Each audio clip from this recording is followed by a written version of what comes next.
What is going on, everybody? And it's Friday night. It is 7 p.m. and it is back season 1, 2, 3. It's season 3 inside the Octagon. My name is Paul Spencer. That man right there is the best free agent out there for UFC podcasting. His name is Josh Gordon, my co-host. Josh, it's Friday night and it's time to talk UFC, man. Yes, sir. I'm excited. Thank you for having me, Paul. I appreciate it, man. Appreciate it. We broke the bank to get you on this show, man. I mean, a lot of people, there are contracts out there for you. But, I had to throw in a couple extra pennies out there to grab you, man. Yeah, I'm sure. And I know it's well worth it, brother. So, Josh, everybody knows me from season 1 and 2 doing the show. But, Josh, let me start with you here because, you're the man of the hour here. So let's talk about you.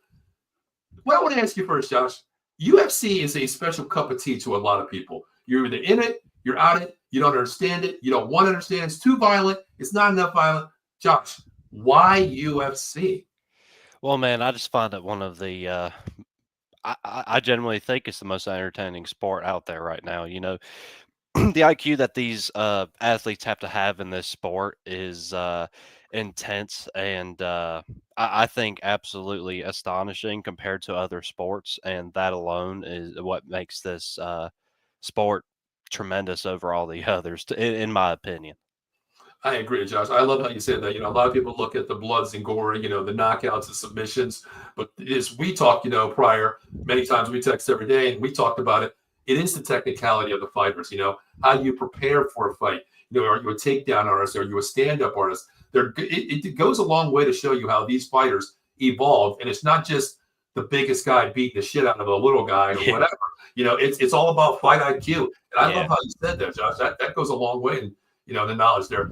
But before we get into the show, I want to ask you, man.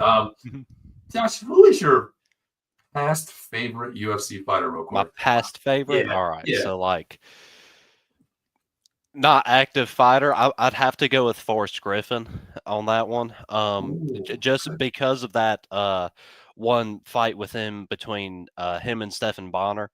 That really shaped the sport to where it is today. And I think his fighting style, back around his time when he was fighting was, quite unique at the time. And he had a very, very good mix of ground game and stand-up game. And I'd have to go with Forrest Griffin on that one. Hey, one of the OG Ultimate Fighters there, Contender Series. Yes, was he the very first one? I believe so. Whenever they were doing the Ultimate Fighter, season 1. Yeah, he was the first winner of the season 1. Yes, sir. Man, talk about going way back, Josh. I think he was. I think you weren't even born yet when he televised. All right. Well, you know what? What is your favorite fighter now? I'm curious to see. We go Forrest Whitaker here. Active. Active. Where you go? Where you going with active? I'd have to say Max Holloway, just because of what he's done with his career so far, and he's been in the game since he was 18 years old. Wow. So. Just doing it as long as he has, and he's just constantly in there with the baddest motherfuckers in the game. I mean, what he did to Gaethje was just amazing, and honestly, one of my favorite fights in the world. I have to give it to Max Holloway. Josh, you said it all right there. I mean, that last fight, man, was just like, okay, it was a war versus war for these two dudes. And then the last, that last round, I was like, okay, we're going to get in here. And then the point down is like, what are we going to get here? Oh, we got something that last fight. Man, I tell you, Holloway is one of my favorites as well. You can't go wrong with him. Yeah, absolutely entertaining. Amazing career.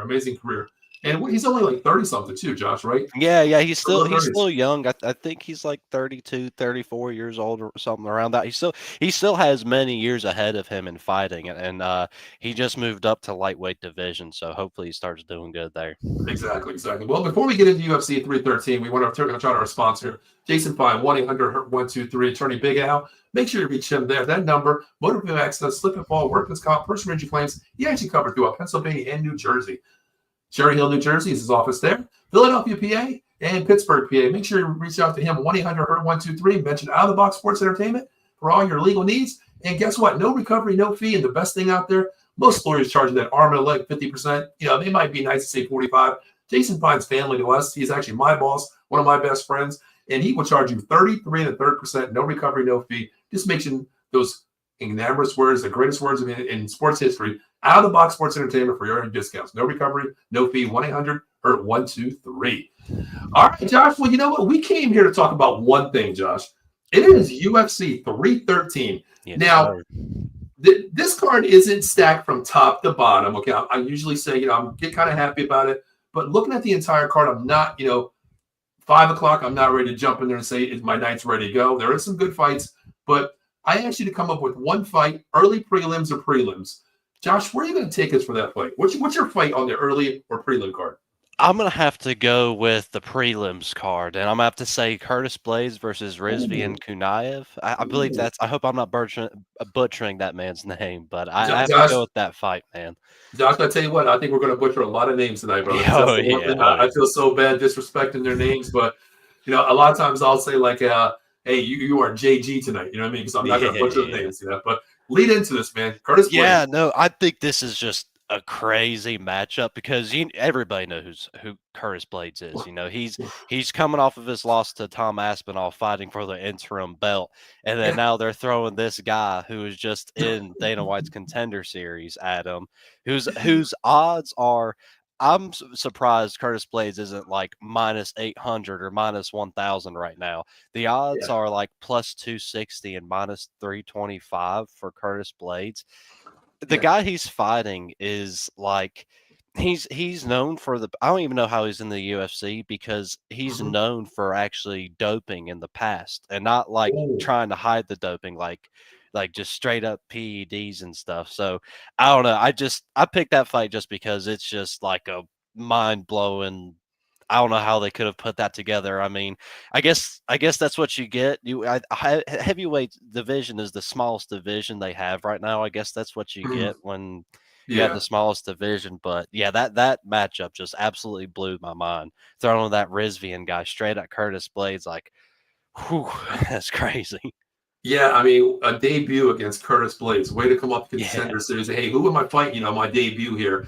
Well, you know what? You're going against Curtis Blades, a knockout artist who one punch Josh. This is the true statement of you know does he? Well, I want to say does Ryzan hold a fighter's chance here? Does he? A puncher's chance? Does he? Because Well, so the ah, only chance he has is if he wrestles with Curtis Blades, which Curtis yeah, Blades is one of the best wrestlers in the heavyweight division. So I mhm, don't see that happening. He's definitely not outstriking the guy.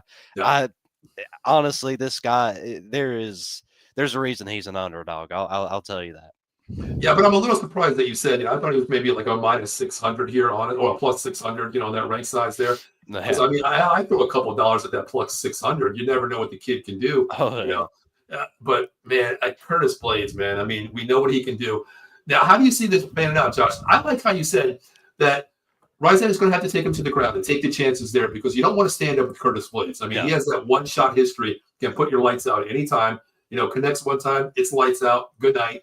But I think if he takes him to the ground and takes his 3 rounds and utilizes all that weight on Blades' body, he Mhm. might wear down, Josh. What do you think? He could, it is a 3 round fight. It's not like it's a 5 rounder. Mm-hmm. So these are heavyweights. So this fight could very well go the distance if these Yeah. guys decide to clinch each other up, Mm-hmm. as most heavyweights do to try to win fights. But nah, this fight, I see this fight going 3 ways. Okay. Okay. Either Rizvian is going to get a lucky hit on Curtis, and Mm. Curtis probably, he's getting older. He just got knocked out by Tom Aspinall. Yep. The guy's been knocked out by Derek Lewis, the hardest hitting puncher in the heavyweight. So either this guy gets lucky with a hit and just knocks Curtis out, and it is a crazy cool underdog story, or Curtis is going to knock this guy out, or Curtis is going to hold this guy down, get Mm. control time, get ground and Okay. pound on him, and they're going to take it the distance. Those are the Okay. only 3 ways I see this going.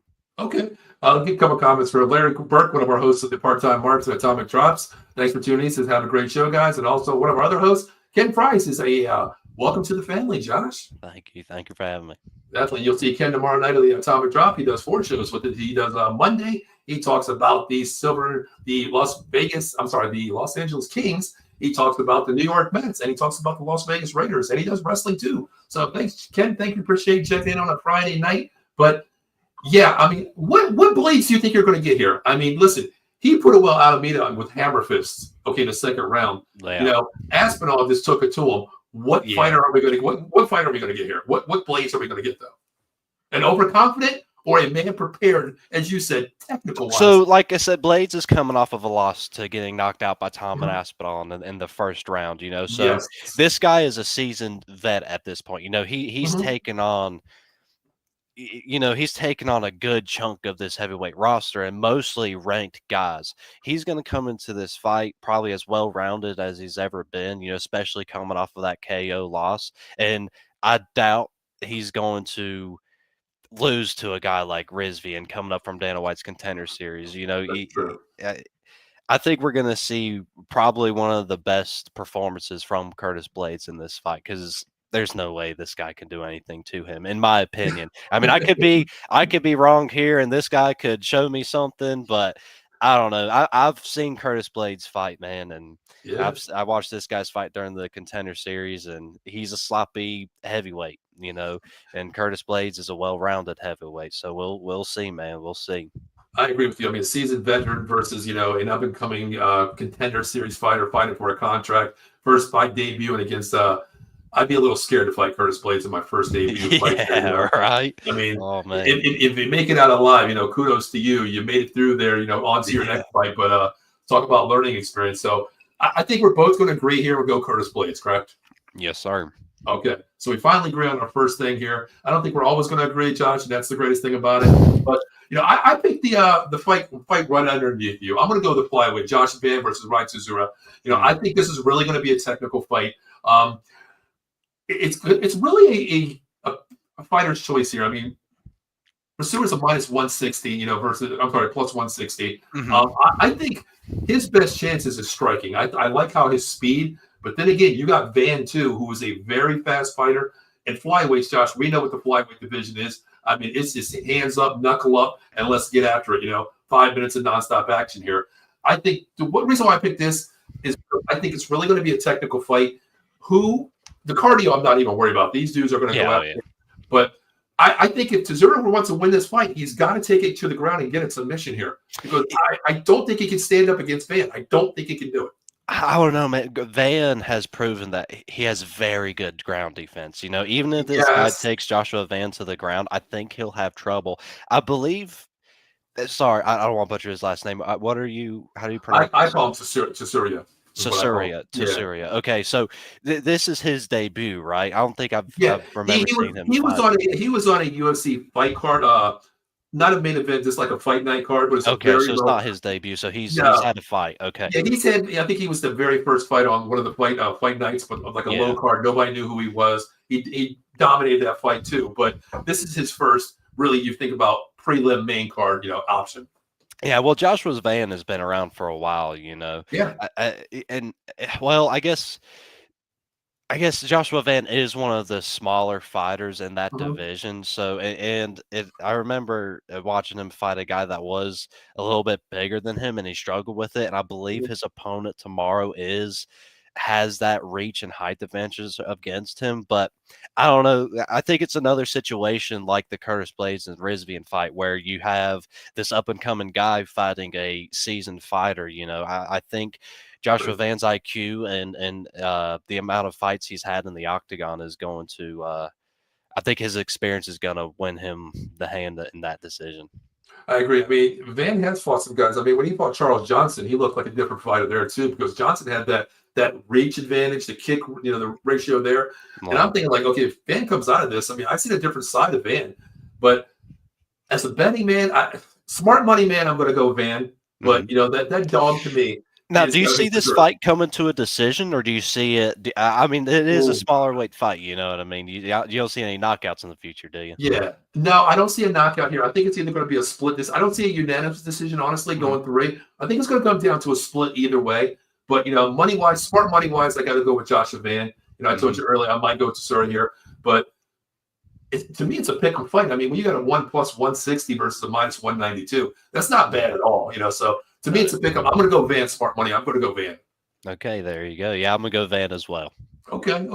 Well, let's move on to the main card here because we talked about, the early prelims, not the biggest card there, of course. Well, we talked to really the main event and the co-main event, the prelims. So how about we talk about the main card here, Josh?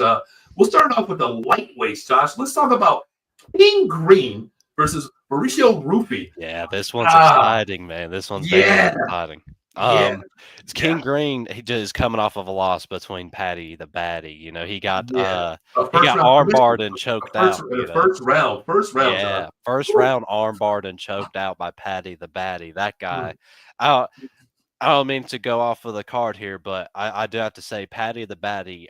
In my opinion, I think is in the future going to be a title contender. Definitely. You know, I see that guy Wow. going really far in his career. Okay. So, Yeah. so you're coining him Patty the badass Patty, right? So Yeah, you're Patty the okay. Badass Batty. I tell you what, man, that guy, Okay, okay, he is one of my favorite newer fighters. okay. You know, I really like him. But back Gotcha. to the card, yeah, King Green's coming off of his loss, and he's fighting Mauricio Rufy. You know, Mauricio Mhm. Rufy, he's a minus 470. You know, Oh, which is very disrespectful whoa. to Bobby Green. You know, because Yeah, Bobby's a vet. You know, he's another yeah. one of those guys. Like he's 32 and 16. You know, and he's been fighting since he was 20 years old. Mm. I don't know, man. That's kind of disrespectful to me that those odds are like that. You know? Yeah, that is like really disrespectful. I didn't know it was that high. I mean, I looked at it when we talked about the card, and I'm like, the first thing I said is like, damn, that is really disrespectful, man. I mean, Yeah.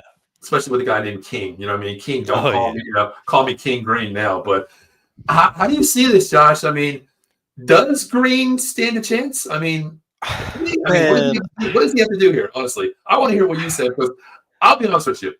I think Rufy, they don't go the distance here. They don't go 3 rounds. It does not you go three don't rounds think here. so? Oh, I do not think okay. it will. I don't think it will. I mean, you got a seasoned veteran, 32 and 16, and Rufy's Well, 11-0. And I tell you what, Rufy's got something to prove, man, because to knock off, King Green, not a big stature, move up the ladder, type fight here. But mhm. I think Ruby has more to lose and more to gain. You know what I mean? So I think Rufy's going to go knock him out here. I'm going to go I'm going to go early, Josh. I'm going to go knockout second round. You're gonna go knockout second round Mauricio Rufy. Yeah, yeah. Okay, I think I'm gonna go decision win Mauricio Rufy. I think I'm Okay. gonna go with that. Are you going to give me a split or are you going to give me unanimous? Unanimous. I think King Okay. Green's gonna come out there in the first round. He may get that first round, but I Okay. think Mauricio Rufy's gonna come in, keep the pace going, and Mhm. I hate to say it, Bobby Green's getting old. You know, he is Wait, he's Josh. He's not Bobby Green anymore. You got to call oh him. You got to sorry, respect yeah. him. He is the King King I Green. apologize. King Green, he's getting up there, you know, Yeah, and yeah. he had an amazing performance during UFC. Didn't he fight Jim Miller at UFC 300? Yes, he did. That was Yeah, wasn't that the he one had where, a. and that's when Miller retired too, right after the fight, if I'm not mistaken, wasn't it? I don't think Miller retired. Did I he? thought he did because I swear I He thought he got his did. ass beat. I know He that. did Bobby because Green paced him up there. I did thought he put the gloves down and say that was it. I got to look like that. Maybe you're right. Maybe you're right. Maybe I'm just like enamored how much he got his I don't know. ass I beat. could be Like, wrong. you should retire. You know what I mean? I'm like, Yeah, oh, yeah. Well, yeah. he does. Jim Miller does hold. You know, he has the Oh, most yes. fights in the UFC. Yes. Yes. So, and he's pretty old up there as well. You know, I saw when that fight happened. I saw him and Green. You know, I saw that fight as kind of 50-50. But then King Green, you know, he still had that dog in him for that one, and he showed some Yeah. youth in that fight and pieced Yeah. him up. But And Miller's this age just couldn't compete. It was just like one sided 100%. So yeah. oh yeah, but I Cool. guess this fight, Mauricio Rufy's coming up, trying to take King Green's spot. You know, because King Green he is a ranked up contender, I Mhm. believe. Yeah, so he must be gatekeeping. You know, the ranked division of the lightweight community, and I guess Yeah. Mauricio's getting his shot to get up in them rankings, and we'll Agreed. see how it goes, man. I think he's going to get decision. You think Rufy's going to knock Green out? We'll see, Yeah, man. I'm We'll gonna see. go second round TKO here. I think that's Ruby has a little bit more there. I don't know what King Green I'm going to fight. You get see here. I don't know it yet. I mean, to me, he's one of those. I don't want to say a head case, but I don't know what I'm getting per bout Mhm. with him. I got to go Rufy here. You're going to go unanimous decision, and you think the only way King Green can win if he wins rounds 1 and 2. Excuse me, I Yes. do have him going round 1, maybe possibly. Yeah, That's yeah. split to one. No, Okay, I don't see Green like really coming out and knocking this guy out. Like this guy has youth neither. on him. You know, he's still Mhm. fresh, up and coming. Agreed. You know, he's a rising fighter. I really don't see Green pulling it off, knocking this guy out. I think this guy's going to be faster than him and Yeah. probably have more power than him. And if he can keep the pace up, I really think he's going to take him into that third round and get the decision. But like you said, if the only way King Green can pull this off is if he gets that first and second round and is able to push the pace very well. Or I could be completely wrong and this guy knocks this guy out and Who knows, man? I mean, we got people some make a lot of money because Green's the underdog. Yeah, I mean, would you take a flyer on Green though with the plus money? I mean, would you take a flyer on him, or is it just I smart don't money know. say no? Smart money says no. I'll throw $1 at it. There you go. Throw $1 out there. Yeah, Hey, you I'll just throw tripled your $1. money. You just tripled your money. You know what I mean? Yeah, there you go. Made $3. All right, let's get into the next match here. Now, I actually like this match here. Yeah. Amanda Lemos versus Jasmine Lucindo. We got number 5 Amanda versus number 7, Jasmine here. Yasmin, I want to say Yasmin. I'm sorry, Yasmin. Don't disrespect the fighter. Yasmin. How do you see this? Because I like watching Amanda Lemos fight. I really do. She's technical. She can go distances. But to me, the only fight she lost versus Jana Radova, her last fight. I remember that. But listen, this girl took Wang to the freaking distance, 5 rounds. Yes. That's what gets me like, what fighter am I going to get here? Am I going to get a dominant person that can go the distance, can stand up versus arguably probably going to go down to history as one of the best female UFC fighter in Zhang Wei? How do you feel? I mean, with Amanda here? Well, there's definitely a theme with this card here. There's a theme of up and comers fighting seasoned fighters, and this is one of those fights again. Amanda Lemos, she's 37 years old. She's one of the heaviest hitting strawweight fighters in the division at the moment. She's the underdog right now. Amanda Lemos is a plus at the time when I did know she was a plus 114 on the odds, and still plus 114 right now. Is she really? Okay, so I have to give it to her, man. I really think I really think Amanda Lemos will get this. I think she will outperform Jasmine Lucindo. I think this fight's going to go the distance. I think she's going to outstrike her. I think she's going to hold her up against the cage. I think she's going to, try to get some takedowns on her. I really think Amanda Lemos is going to use her skill and her, like I like to say, IQ against Jasmine Lucindo that she probably hasn't seen before, because Jasmine Lucindo, she's on a 4-fight win streak right now, but Amanda Lemos is like her first real challenge. You know what I mean? This is first see who you really are. Now, Lucindo does have the age advantage. Again, she's only 22 years old. There's a big age gap between that, and 100%. But she's an up and coming contender. I think even though female fights, they're not always that exciting. I think this one is going to be a very exciting fight. I think it's going to be active. I think it's going to be violent, and I think we're going to see a lot of activity between these two girls. Yeah, I agree with you. You look at excuse me, Yasmin's fight career here. I mean, 3 fights, Rodriguez. That was a split decision too. Yeah, that was a split decision. You had Konowski unanimous, and you look at Lemos, man. Oh my God, Jan Radova, Mackenzie Dern. Yeah, so her last 4 fights, 3 of them were by decision and 1 was by submission, correct? Yeah, the one versus Viara, I think it was Viara. She had a second round sub. I believe it was the first or second round, I remember. Yeah. Okay, all righty, yeah. So this girl, I don't know, she is an up-and-comer, but how do you see this fight going, man? I kind of agree with you. I think Lemos uses her length here. I think she's used the veteran presence. I think she tries to stand up, but she looks for that fight. She looks for the punches, takes the time, counter reacts with everything. I think she puts her, trying to get her against the octagon here, keeps it upright, because the only way I can see Yasmin winning this is if, just like you said, that fountain of youth, which she doesn't need, she has at 22 years old. I think her stamina might be the key to her winning, because if she can outlast Lemos, I think it's going to go the distance, Josh. I really do. I don't think it's not yet. I think it's going to be. I can probably see getting 1 round. I can see Lucindo getting 1 round here. Maybe that third round. Yeah, you think she'll get the third round because of the youth? And I think when she's going to be down 2-0, the only way she's going to either win the game, the fight, is a knockout or submission. I don't think she's going to get that on Lemos. I really don't. I can't see it happening. But I think if she goes all out balls to the wall, well, they don't have balls, you can't say that. But Yeah. everything to the wall here. Ground and pound, try to get what you can. I think she can win the third round. But I got this going split decision because I think Amanda here keeps it upright, plays smart, looks smart, despite IQ. The veteran presence is going to come here, and the thing is, she's going to use that length too. I think she's got like a 4-inch reach as well. Yeah, she does. Yeah, she got a reach advantage against her. Yeah, I agree. I see this fight going two ways, and both of those ways is Amanda Lemos. Even though she's the underdog, I still think she's going to use. She thinks she has more experience than Yasmin Lucindo being in the UFC. I think she's either going to knock this woman out or she's going to get the decision. I think, and dare I say, I think I'm going to go.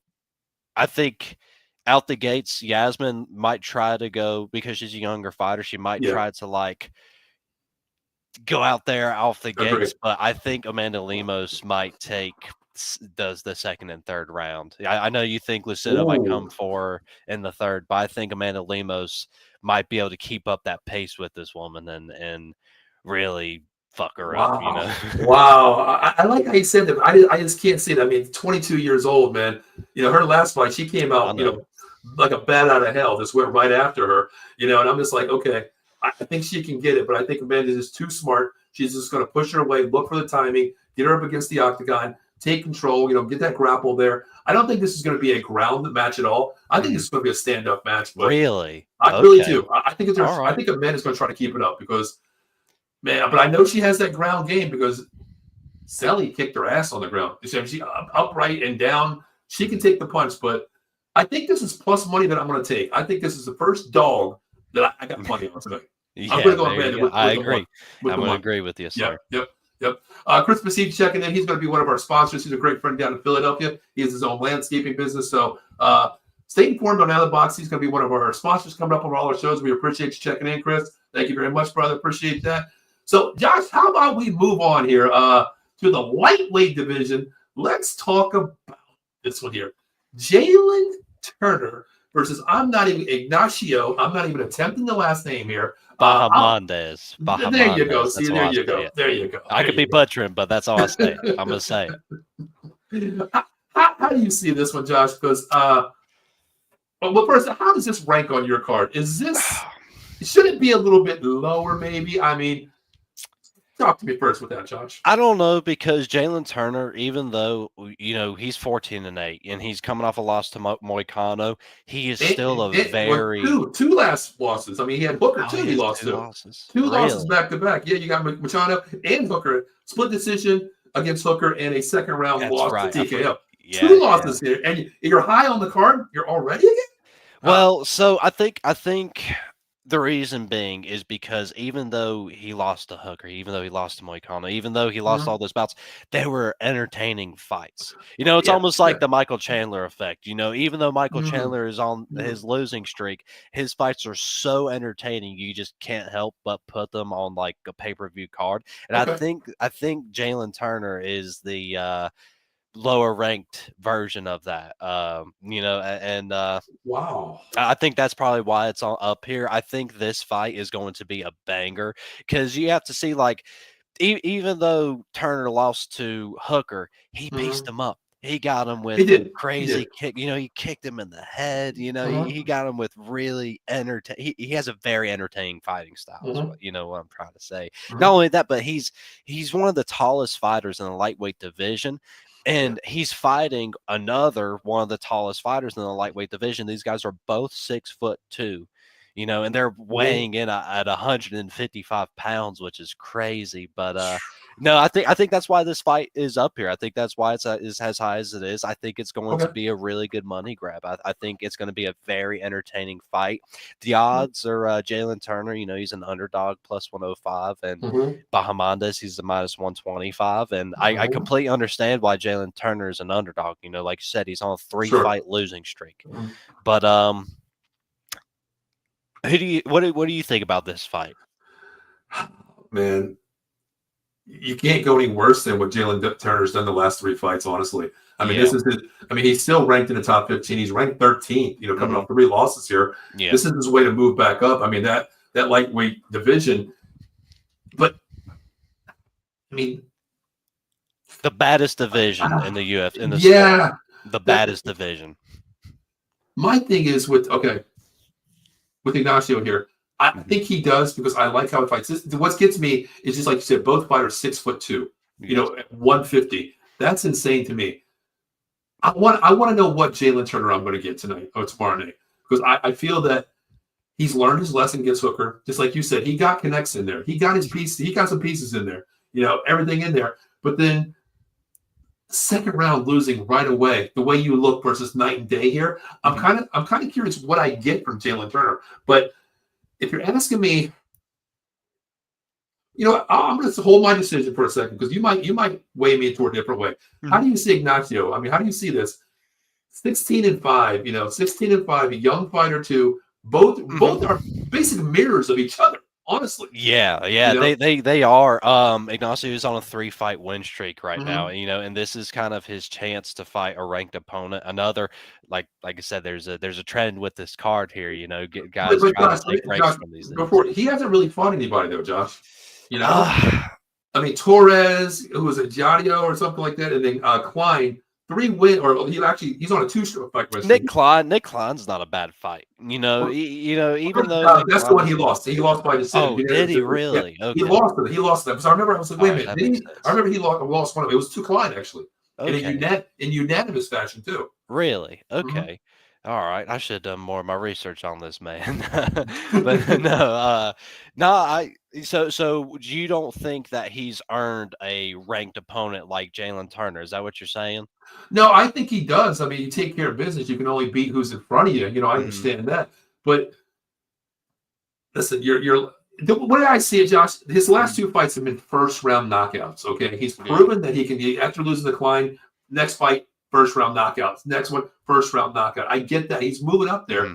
Jalen Turner is still that name, just like you said. He is like, I don't want to put him in McGregor status or, Chandler status, but he is a name draw too. He's going to sell cards. I get that. I think Ignacio actually has the best way to move up faster. If he wins this fight, I think Turner's out of the top 15. And Turner might be in. He might be jobless. I mean, man. Well, let me ask you, who do you have winning this fight? I hate saying this, man. I got to go Turner here. I feel Turner's going to win. I do. I agree. I'm going to agree again with you on this one. Don't ask me why. Call me crazy, but I can see Turner here because, once again, I'm not sold on Ignacio here. I'm not sold on him. But the last 2 fights, he looked hella good. I get that. But Turner, man, we know what he can do. And I really can't say the last 3 fights categorize his entire career. So one thing that's been a consistency with Jalen Turner in his fights is that he keeps fucking up by trying to get a highlight reel. Thank you. Yes. I'm glad you said that. Yeah. So as long as he doesn't do that against Ignacio Bahamondes, he has that potential to be able to take out these guys. We've seen him knock down Moicano, and if he hadn't walked away from Moicano and would have gotten on top of him, it would have been over. But he tried to get that highlight and walk away, and he's done that a few times in his career. I couldn't name specifically who, but I do remember seeing and people talking about, he does have that bad habit, and as long as he can pull it together for this one, this guy, he's 14-8 right now. He's at 40% on his fight winning streak, or losing streak rather. I don't know, man. I think if he can pull it out of the fire and he can actually try and go get that finish and not a highlight reel, I agree with you. I think Jalen Turner could take this fight, and this is another one that I think is disrespectful on the odds. Jalen Turner is coming in as an underdog, and I think that's kind of disrespectful on him. Yeah, well, at least I got 2 back-to-back fights here that I'm going dog here. I'm going, Amanda plus the 114. I'm going to go Turner plus the 105 here. I think I might run in a 2-game parlay right there. I think that's a good lock right there. Not a lock, but I think it's great odds there as well. But, Josh, I'll tell you what. If I'm Jalen Turner, it's corner. I'm telling you what, exactly like you said, get your shit straight. It's not ESPN highlight film. You see a chance, you take it, you jump on it. You do not let this son of a bitch get up. You finish business right there. Yes, sir. And do not let it go to the refs. Because, Josh, we've seen refs screw up some big fights, and unanimous decision can go a way that we thought it was the opposite way at times. So go out there and knock this kid out. If you get the chance, just like Josh said, don't be fucking stupid. You know what I mean? Don't be fucking stupid. So do you see this fight? Do you see Jalen Turner getting, you want Jalen to win. Do you see him getting a knockout, or do you see his fight going to the decision? I'd be more enamored if he goes a distance. You know what I mean? Mm-hmm. If he can fight the whole distance of 3 rounds, I think he will. But we know he has the power. We don't know. We know he has the IQ, but then there's the IQ versus stupidity, Josh. You know what I mean? Yeah, IQ versus. That's the thing to me. True. IQ versus stupidity. But I don't think. You know what? No, I'm gonna go. I'm gonna go decision here. I'm kind of on the fence of unanimous. I think I'm gonna go split Turner here. Mm-hmm. Now, Jalen Turner, I'd imagine he's used to fighting shorter guys, people shorter than him. That's the lightweight the division. Yeah. I think this is one of the very few fights where he's able to fight somebody as big as him, as tall as him, maybe, the same amount of reach. I'm sure he's used to being able to overpower guys with that. And this fight, he probably isn't going to be able to do that. You see this on the height and weight between these two fighters, it's very even. And I don't know, man. I want to say Jalen Turner's going to knock him out in the second round. Wow. I think Jalen Turner's going to get the knockout. I think the first round's going to be them figuring out each other. Might be some clinch battles here and there in the first round, but I think after the first round, they're going to figure each other out, and Jalen Turner's going to come in there, and I think he's going to get a signature knockout, and I think he's going to knock him down, and I think he's going to ground and pound finish him, because I'm positive this man isn't looking for a highlight reel in this fight. Like you said, he's on a 3-fight losing streak. If he loses this one, he has high chances of being cut. So this is it or nothing. I think he's going to throw everything he has at Ignacio. I think he's going to get the finish in the second round. Okay, I agree with you. I think the first round, just like you said, this is his first, mirror fight, basically, size-wise, weight-wise. I think this is a first round feeling out. If the chance is there, you take it, but you're going to take that in like a computer processor. You're going to look at it, and then you're going to second round.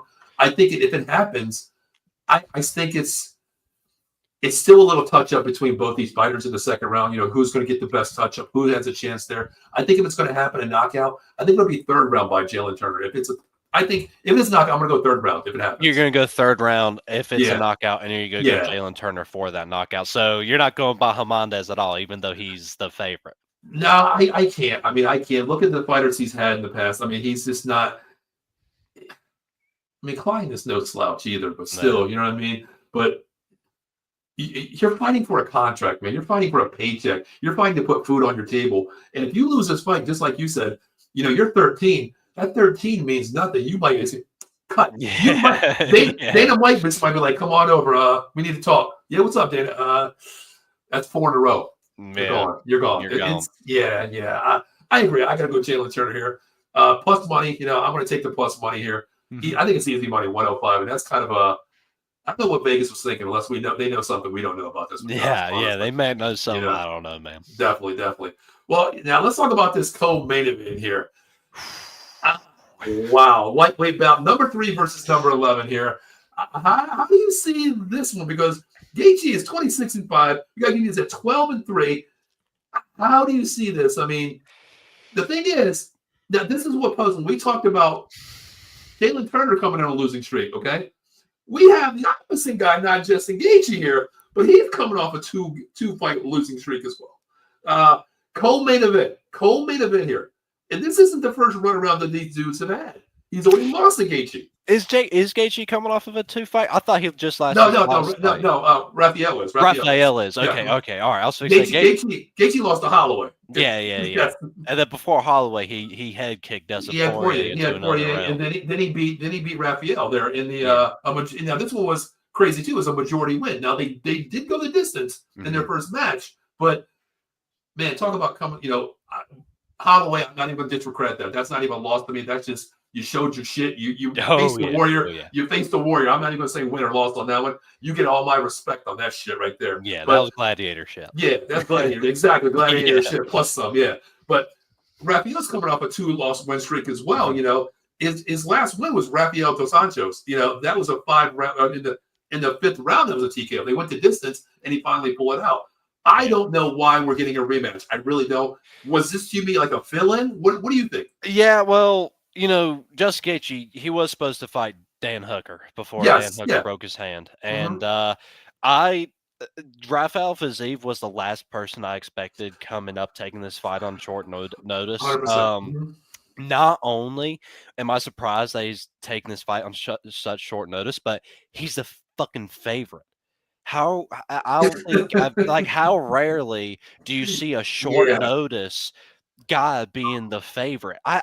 It blows my mind that Justin Gaethje. I guess maybe because people think he got.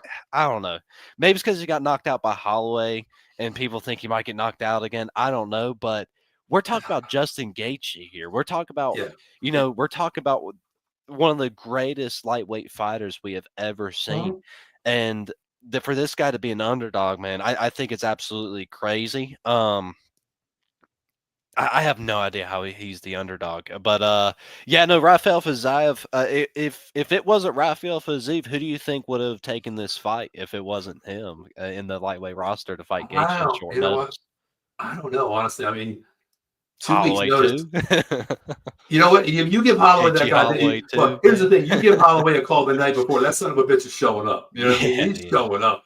But honestly, I don't know. Who would you have liked to see? Because if you think about it, Well, who's that's why this fight is maybe that is Rafael Fiziev took it. I mean, Gaethje, he's up there. There's not really anybody in between that right?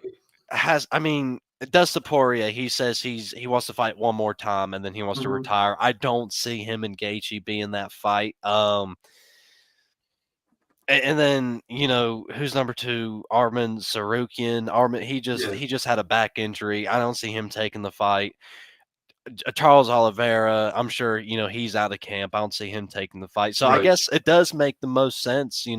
Rafael Fiziev, I guess it does make the most sense. But this guy, he's coming off of 2 years of right. He was out for 2 years due to a torn ACL. Yeah. That Yeah. what happened in the fight against Gamrot back in 2023. Hmm. So I don't know. This, like you said, this is an absolute crazy mishap that's happened. But at Yeah. the end of the day, who do you think is going to take home the win? Well, I got to go 3 in a row here. I'm going dog again. But I just You're don't going understand. I, underdog again. I don't All see the right. plus. I don't see the plus 136. Like, how the hell? What are we thinking? What's out there that we don't know? Josh, Yeah. So because you agree? 136 on a fill-in 2 week fight, and say what you. I mean, you said about the division. Mm-hmm. You have Islam, you have Arman. Okay, you have Oliveira, Mm-hmm. Gaethje's right there, Poirier, and Uh-huh. Hooker. I think this was just pull a goddamn name out of the hat and throw him in there. You know what I Yeah, mean?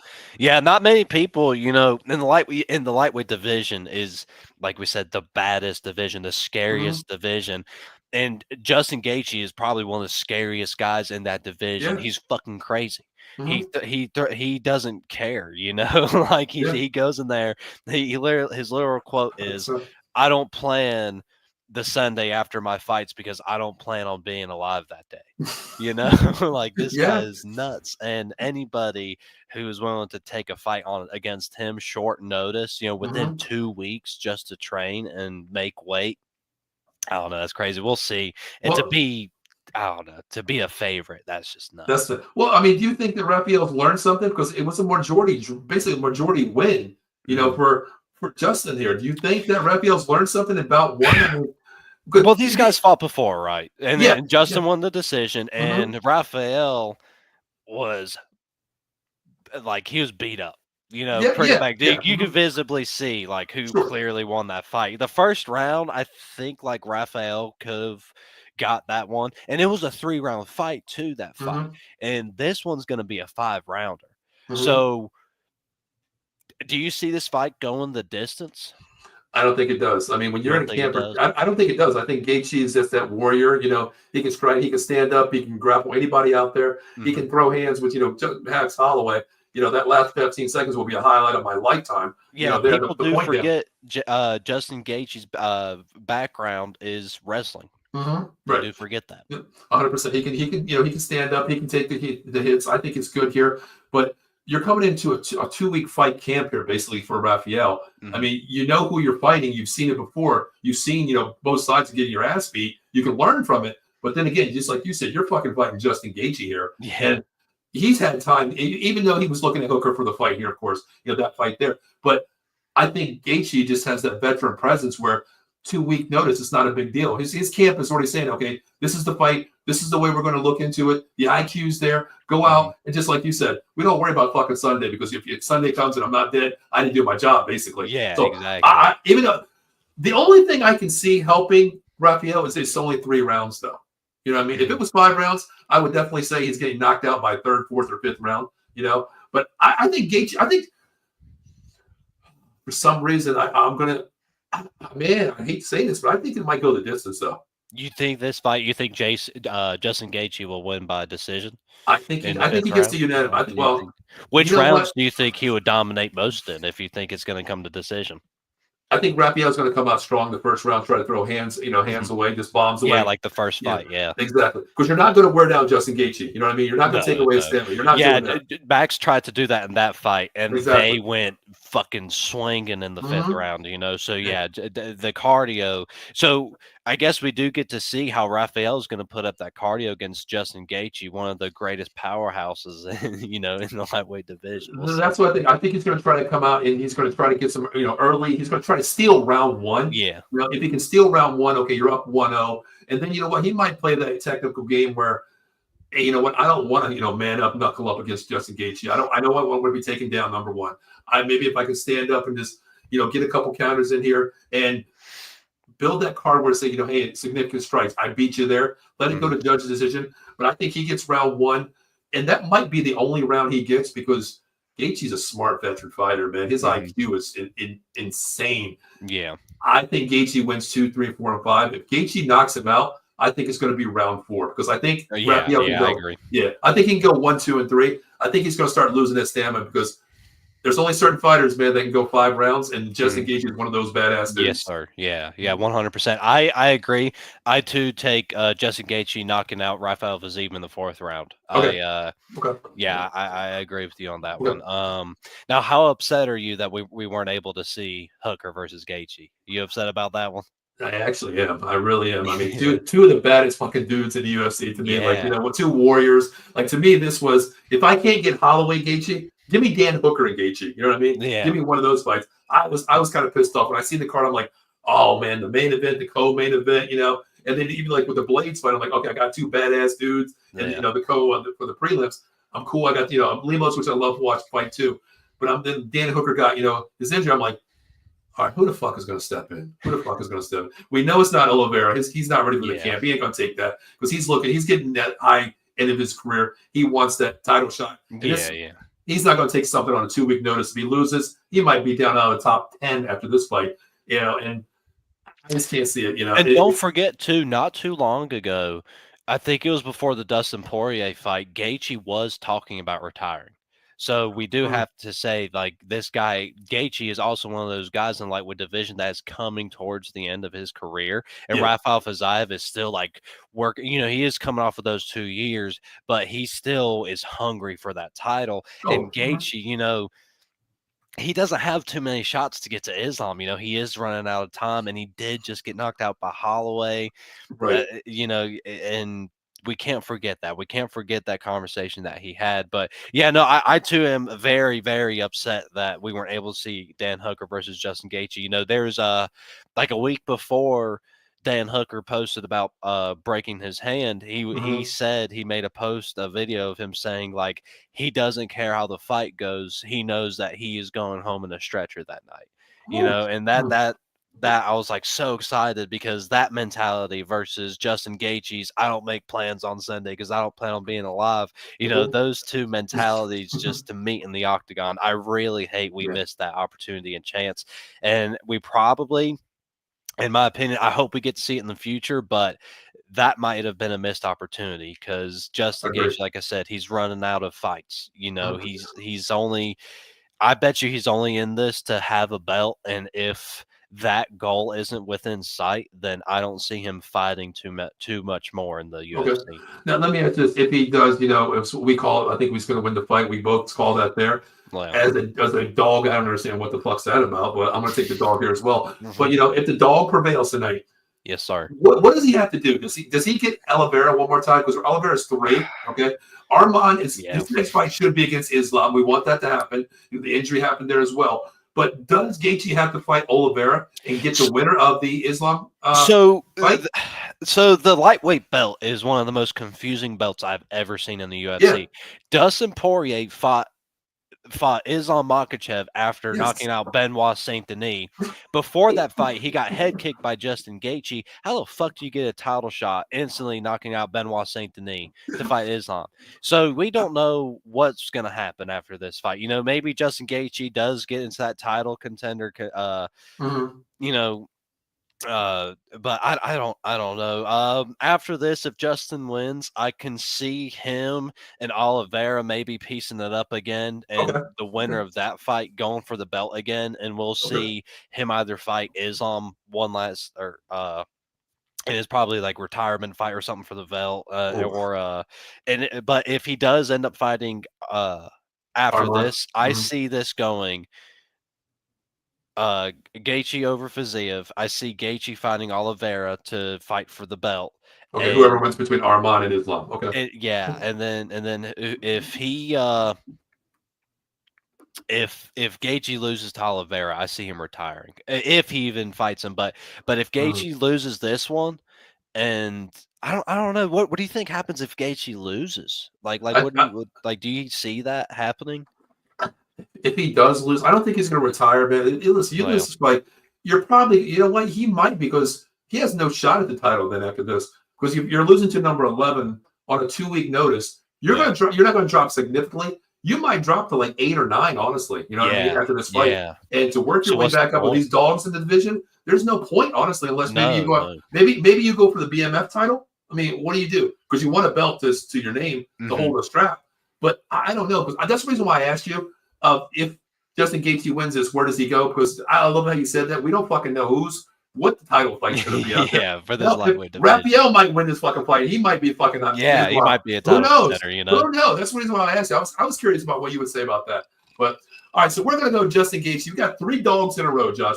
Yes, We got sir. 3-game parlay right now. 3 dogs in a row. You say a 4th round knockout. I agree with you. It might go decision, but if the knockout's out for extra money, I think it's maybe hell, that might be a plus like 220, 4th round knockout. I might go with that and just throw a couple dollars on it as well.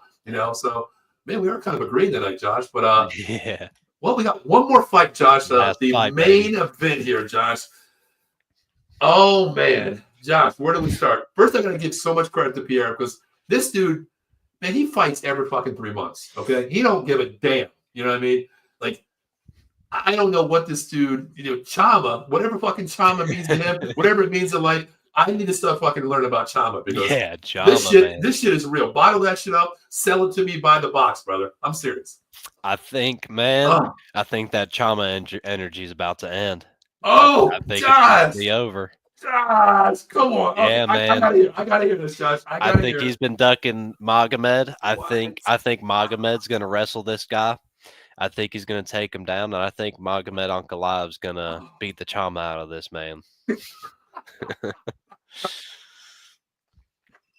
Wow. Yeah. Uh, I'm you, sorry. I know you, Pereira's like beloved by the MMA community, and I agree, and he has every right to be. This man, he was the most active fighter in 2024. He yeah, he. I think in every fight in 2024, didn't he win by like knockout? yeah. Mhm. Um, yeah, man. Oh I don't know. I man. think I think he's right. Do you know why? Do you know why? There is an MMA curse that I'm heavily Uh oh. agree with, okay? Uh And oh. his curse is that the next UFC game, he is on that front cover. And I think because he is on that front cover of that UFC game, that's it. His energy's over. It happened Whoa. to Izzy. It happened to Volk. It happened to Jorge Masvidal. It happened to Conor McGregor. Everybody that has been on the cover of UFC video games God. their careers have just gone downhill, and that's what's happening with Alex Pereira. Not only that, but Izzy Adesanya is picking Alex Pereira, and Izzy is known for not having good picks. The past couple fighters Izzy has picked, Mm. they've lost. So I think Alex Pereira I think he's losing his energy, and I think this is going to be an exciting fight.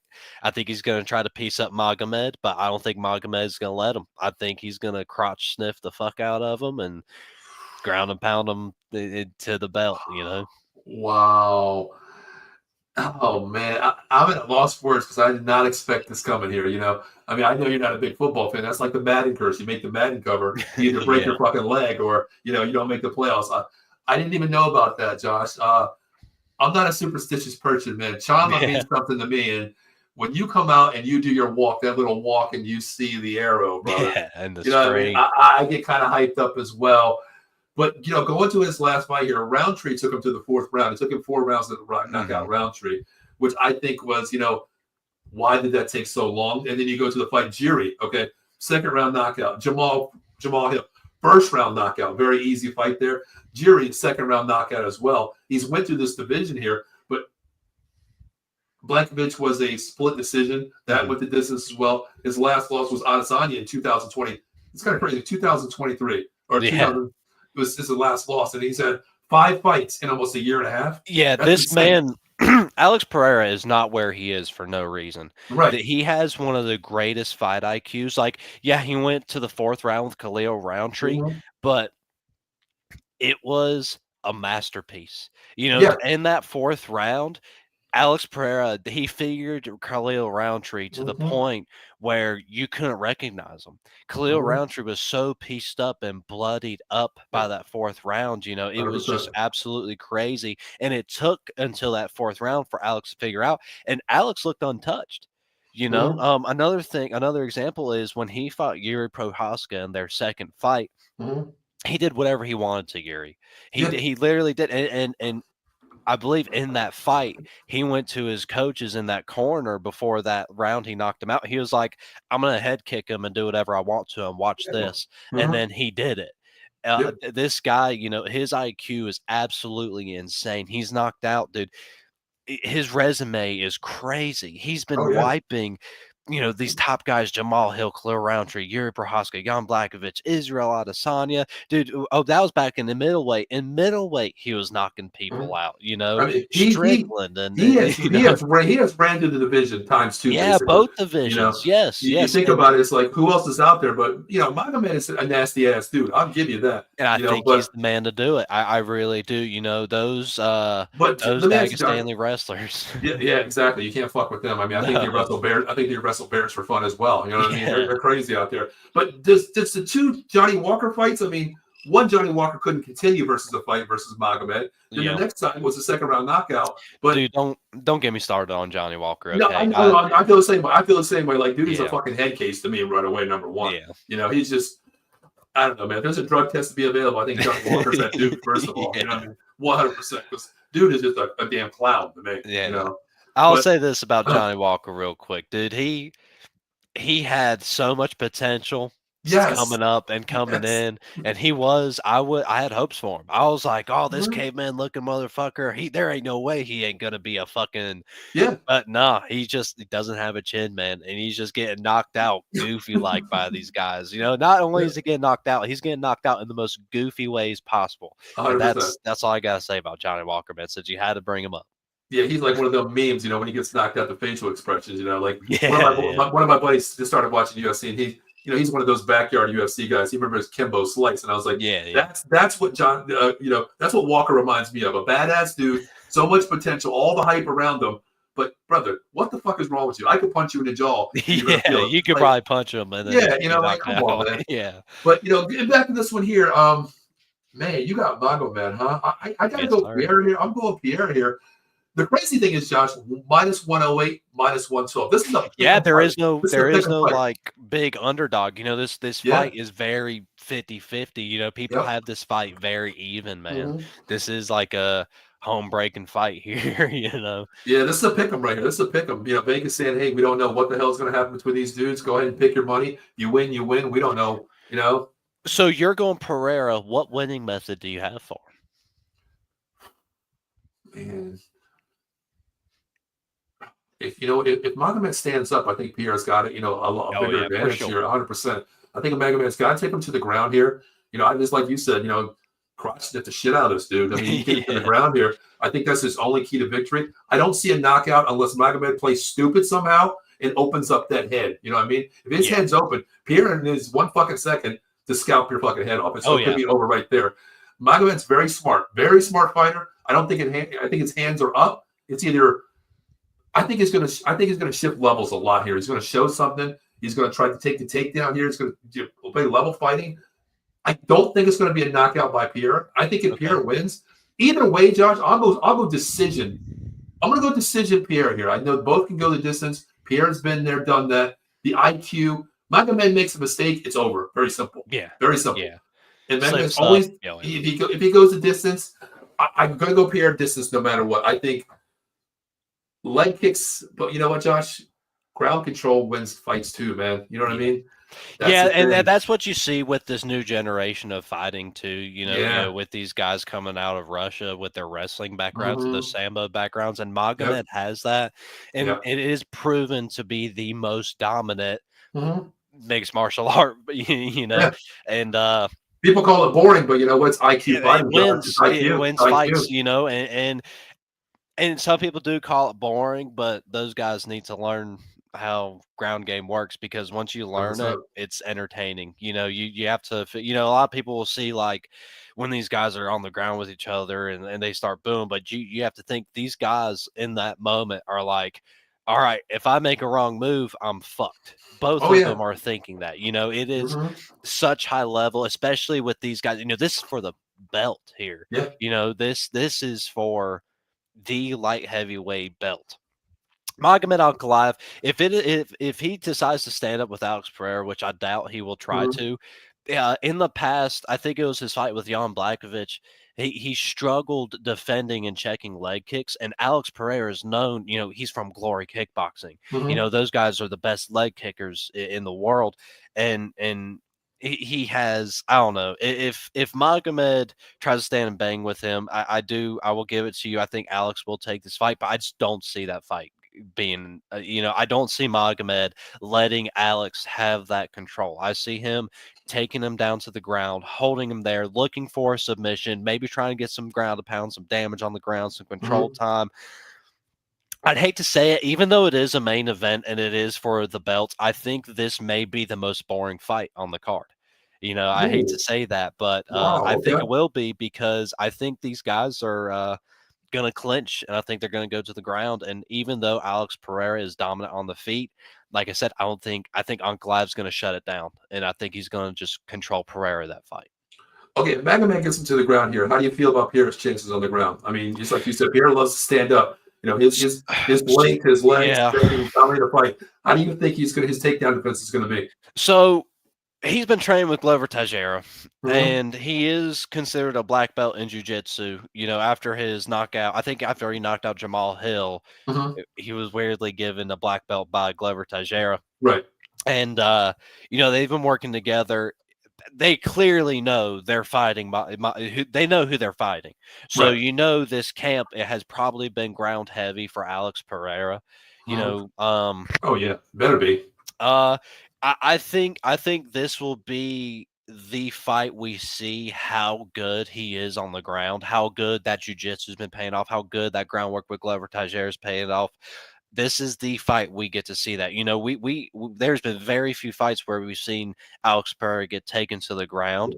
Agreed. Um, and I think this is the first time that he's going to have that, happen. And he's going to have to consistently use his jujitsu, and he's going to have to consistently use his wrestling defense. Good. Um, We'll have to see, man. We'll just have to see. We'll have to see if his work has paid off, if he's done good this camp. I've seen a lot of him fucking off, and doing a bunch of stuff. Yeah, But that could My be, man's all over TikTok now. yeah, Like that could just be camera stuff. sure. That could just be what he's trying to do to keep his fan base up. Yeah, He yeah. could be actually just doing that just to get into Uncle Ive's head. But like I say, man, I think Ankalaev, he knows what he's doing. He knows that this is the belt here. He's not 20-1 for no reason. Hey, listen, This his is last his going to be a last loss was in battle. 2018. Last loss Yeah. was in 2018. 20-1 for a reason here. And we go back to 2001. It was it Gray? I think I forgot who it was actually lost to, but it's been, man, God, that long, man, Yeah. 7 years basically. But yeah, I Yeah, agree with that's a you. long But time. let me ask you before we get out of here, Josh. Mhm. If Pierre, God, if he loses this, man, I mean, I'm kind of skeptical now about taking this bet. I think this is something I might stay away from, honestly. But Mhm. if Pierre loses this fight, is this what Dana wants most? Because you've already ran through the division. You run into the man here. Magomed beat you. Is this another way for Pierre to run through the division again, start it over, start the run again, or does he say, you know what, fuck this division, I'm going to where everybody wants me. Everybody thinks I'm the pound for pound. Do I go ahead and clinch that and just go up a division? What do you think he does, or does he run it back with Magomed? I think he does. He has to. You think so? So if Pereira loses this fight, you think Mhm. he's going to stay in the light heavyweight division and I try think to he reclaim will. that belt? I think he will. He's a lot to prove to me because everybody talks about pound per pound. You're the best ever. Well, you're really your only guy that has a chance to beat you. You lose to him. I think he runs it back. I do think we get a Pierre Magomed part two. I do. I disagree. I Okay. think win or lose, Alex Hmm. Pereira is going to, because this guy, he's getting old. Okay. He's in his late 30s. He Yeah. doesn't have, he's probably has 3 or 4 more years of Okay. fighting in his, in where he's at, and he probably only has 3 or 4 more years of that. So I think whether he wins or loses, he's going to go up to that heavyweight and he's going to try. I think Wow. I Okay. think he's considered. I think he's number 3 pound for pound in the world, isn't he? I think he's two or three. Yeah, two or He's three. two or Last I three. looked. Okay, all right. I think he's going to, like you say, try and retain that, and I think he's going to go up, and Okay. I think he's going to try to get a super fight with between Aspinall or Jones. I think that may Wow. happen, whether he wins or loses. If he does that, man, he has a chance to get ragdolled in that fight. Honestly, I mean, you're going to a different Yeah, level there. yeah, yeah, yeah. I agree. I mean, you're the best, one of the best stand-up guys, but when you're fucking going against Aspinall or John Jones, I mean, virtually, you're going against a fucking bear, man. If they get you down, it's over. Very Yeah, simple. those heavyweights, they're different, especially at that level of heavyweight. Yeah. You have Yeah. heavyweights Mhm. like the Kuzniev, whatever. Mhm. You have him, and then you have the Tom Aspinalls, the fit heavyweights. You have the fat pudgy dudes who don't Mhm. have, they just want to clinch and wrestle and try to knock you out and Yes. swing. And then you got dudes like you say, Aspinall, who have the stamina, who have the speed. Mhm. And if Alex Pereira wants a piece of that, is going to be his toughest battle. 100%. 100%. 100%. Well, Josh, we gave predictions, man. I was Yes, kind of sir. puzzled that you were actually going to go with Magomed there. Surprising to me, but you made your points. Yeah. And now I might stay away from this fight. I mean, even though it is a pick 'em minus 112, 10, 106, 108 there, it is a pick 'em. So this is one after taking three dogs in a row, I think I might just stay away from this fight and just enjoy this one here. Does Magomed take him to the ground? Does he cross step him like you said? Does he get that ground pound? Because we know, Josh, you win 3 rounds on the ground, brother. It doesn't matter what the other 2 rounds of the No. stick and strikes look like. You can kick me ahead all you want, but if I win 3 rounds, with ground to pound, ground control, Mhm. that goes a long way. And we've seen some crazy shit with some judges out there. So, man, you got me curious about this one. You definitely do. You definitely do. But before we get out of here, guys, here's our schedule. We ended up with the Atomic Drop tomorrow night at 9 p.m. We have new shows coming: Big Blue Power Hour, Commander's Gridiron, The Golden Dome, Just the Facts, NFL Live Draft Show. Our schedules change each week. Make sure you subscribe to Facebook, YouTube, Twitch, Twitter, Out of the Box Sports for all the shows up and coming. If you guys like what we do here, you want to do your own show, reach out to myself. If you're friends with Josh, reach out to Josh. He'll reach out to me. We'll get you started. We charge nothing. We like to have fun. I met Josh, 3 weeks ago, Josh, basically? Yeah, yeah. And our first Working words were on your like, house. yeah, I was like, you watch UFC? Oh, yeah, I watch UFC. Oh, no shit. Are you serious? We got to do a show together, Josh. And thank God we met, man. Thank God, shit happened in my house, but I'm glad my house actually needed some work because I'm glad you guys came over and helped me Yeah, out there. thank you. Yeah, And this was fun, man. I yeah, really had a definitely. fun time, and I can't wait to do it again. Definitely. Well, we'll be back next Friday night, 7 p.m. We'll be giving our, Yes, sir. our thoughts about who was right, who was wrong. I mean, we only have one fight really that we disagreed on, honestly, wasn't it? Oh I mean, yeah, you yeah. think about We stayed on the same page up until that title fight. it, So yeah. I thought things were going to go, good. I think we were going to get along, but that last fight, you just, whatever. But it's okay. I love the opinion, and your job is to make me feel that I feel you're right, and I think you might be right because if Magomed fights this with an IQ and takes him to the ground, it could be something that Pereira better work on, in his fight camp, because I think that's what's all about was ground game this fight camp. So we'll see, man. We'll see. Yes, So, sir. Josh, you ready to do this next week, man, to find out who gets bragging rights? Because it's all going to come down to the main event, who has the bragging rights. Yeah, Josh. we'll see how well we did. We'll see how good our picks go, and we'll discuss it then. Definitely. Well, guys, you've been watching Inside the Octagon. Season 3 is back. My name is Paul. That is Josh.